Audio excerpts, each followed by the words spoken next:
All right, welcome back to Fight Talk, where we talk combat sports. My name is Austin Ullman, and today we've got a little Thanksgiving special. 5 things that I am thankful for in the UFC.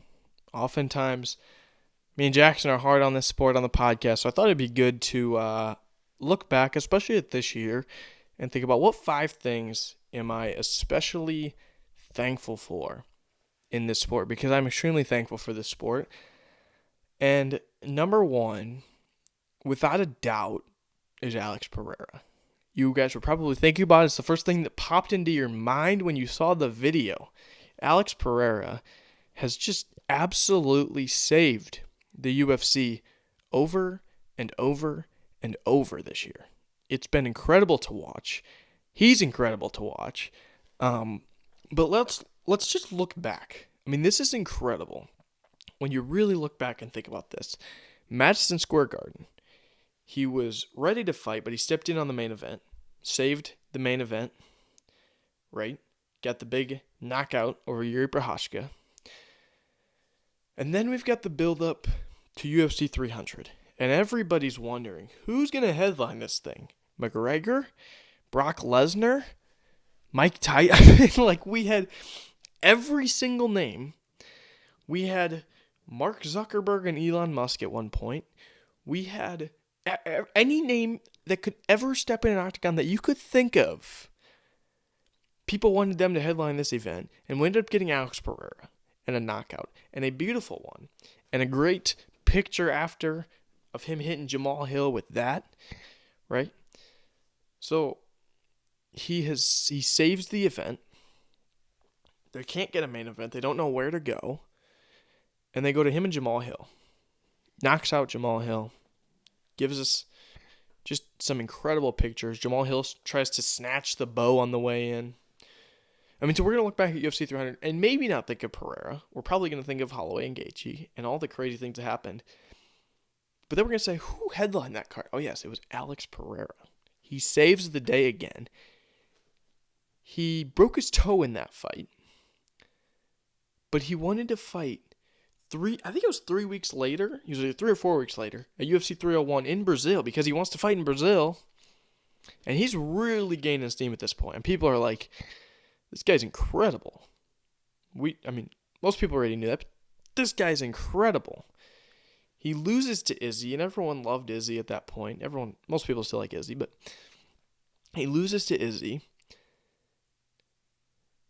And he beats Jamal Hill, and everyone is like saying Shama, and everyone is doing the bow and arrow, and everyone just loves this guy.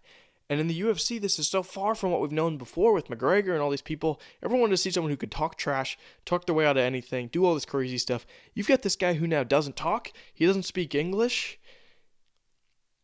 and he's the biggest thing in the sport now.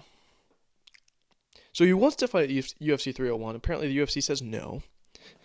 And so he's like, okay, I'll go, go on vacation, which he just doesn't. He's never home, by the way. He's always traveling. So he's like, okay, I'm going to go on vacation. International Fight Week comes around. Conor McGregor gets hurt.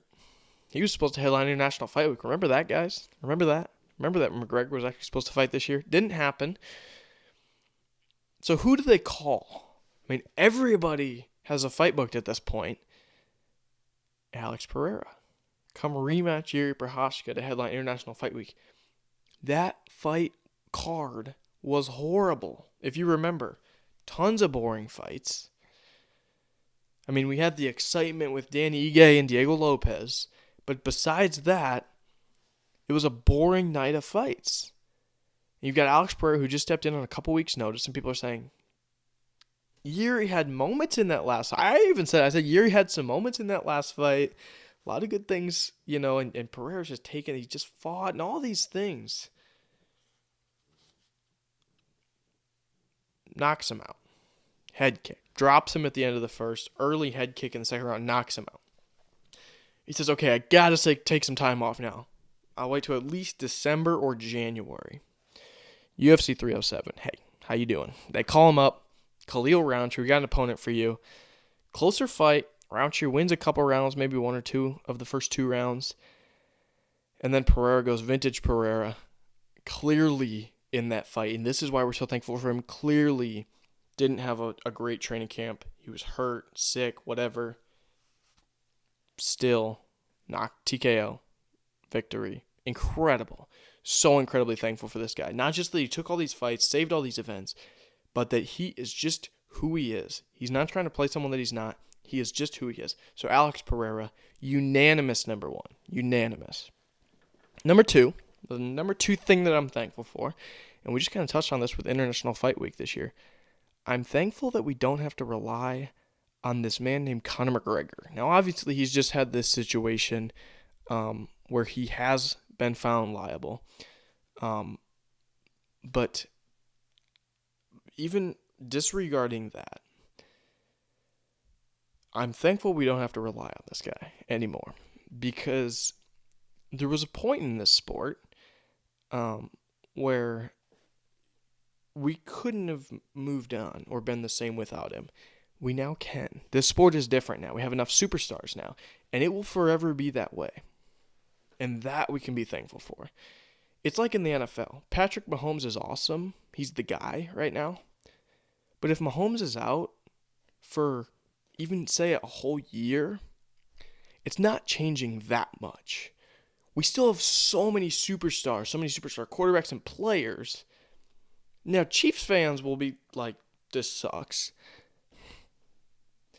But the rest of the fans, they'll forget about it actually fairly quickly.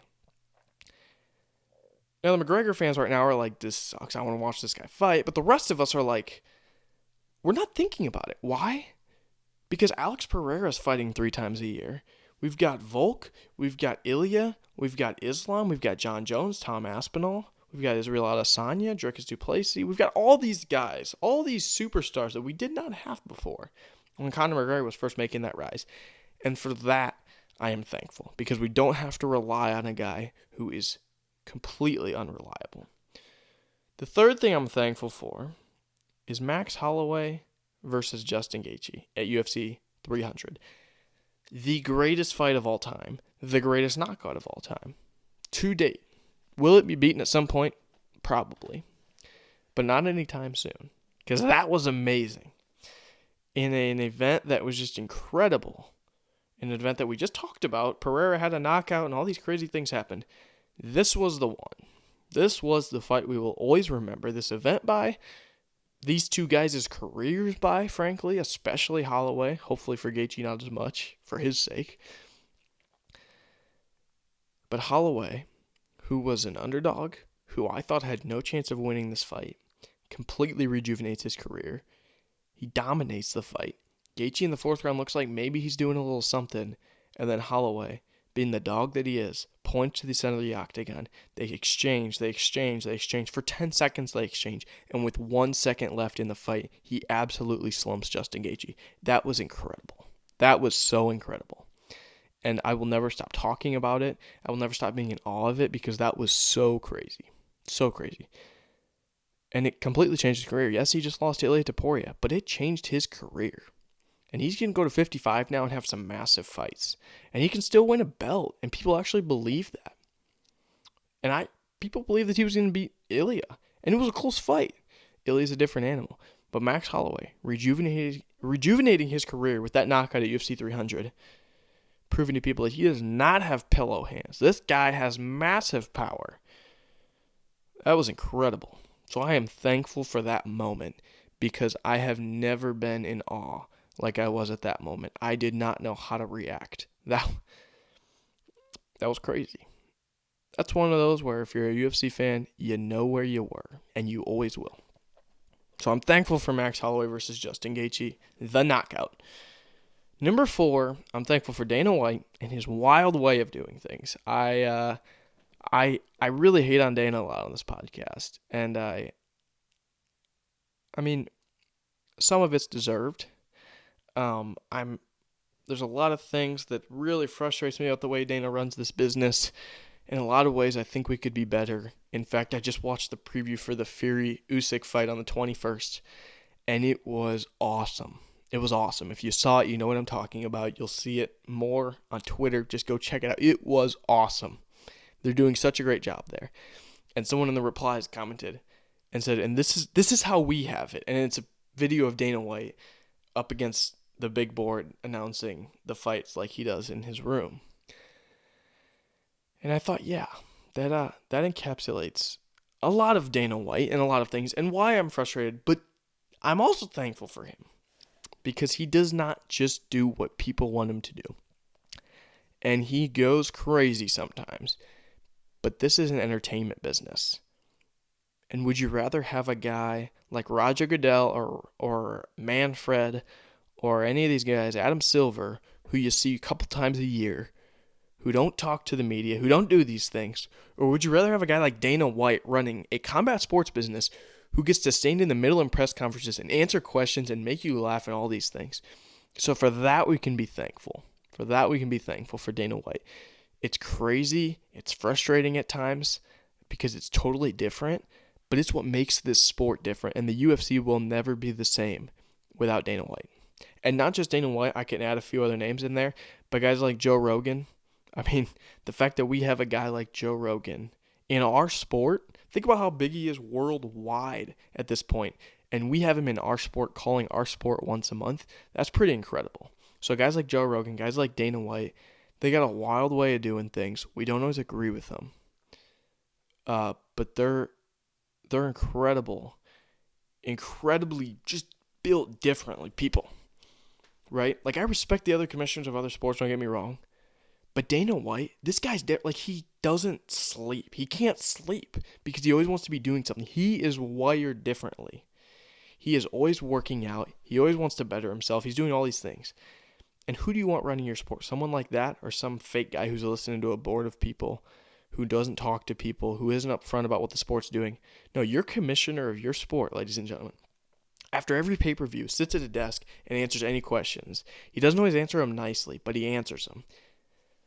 And in the process of that, he provides you a lot of laughs because he's genuinely a funny person. So I'm thankful for Dana White.